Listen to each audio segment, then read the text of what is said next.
Now, the Madras High Court has allowed the burial of the DMK Supremo and five-time Chief Minister M. Karunanidhi, and we have Shastri Ramachandran, consulting editor of the DNA, joining us live here.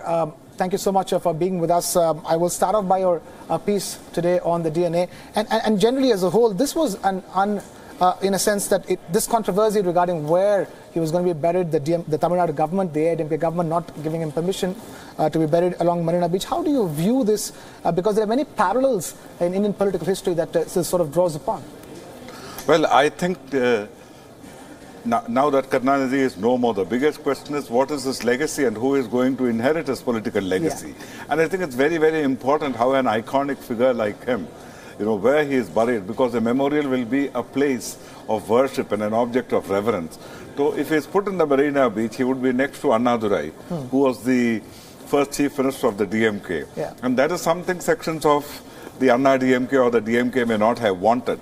But I think the High Court has kind of finally intervened and sensed better not only the legal aspects of it, but also the force of public opinion, because the force of public opinion on this issue would be tremendous. There is no way he could have been buried anywhere else other than the Marina Beach. And there are, let me breathe the devil's advocate to this entire line of argument. There are those who said that he denied permission for the burial of many Tamil leaders when he was chief minister, and his claim at that point in time was that they were not sitting chief ministers. Only sitting chief ministers get to, be buried on Marina Beach.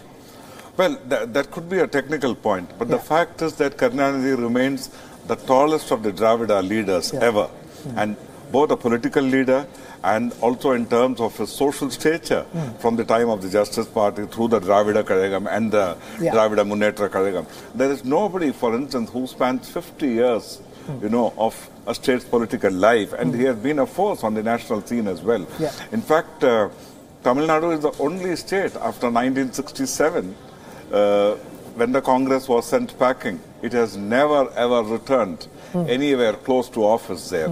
Whereas elsewhere, it has returned to power or it is within sniffing distance, but not in Tamil Nadu. That's why Annadurai was the man who transformed the Dravidian movement into a political party that essentially got the Dravidian movement to electoral politics. But it was Karunanidhi who was the architect of it all in terms of how the party was run. And in fact, it was his idea to even get MGR onto DMK so that they get more popularity amongst the people at that time.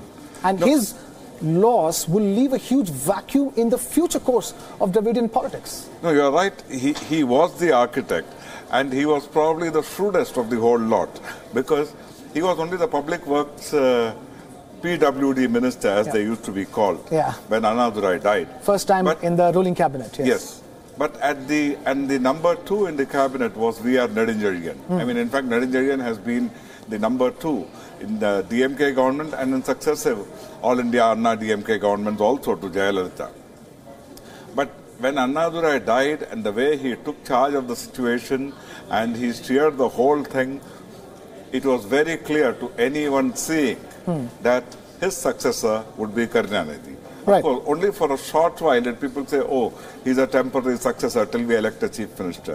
But those who had followed Karunanidhi's career knew that once he is there, he was there to stay, and he was there to stay for a long time. And he did stay for a long time. 5 terms as chief minister, 19 years in all.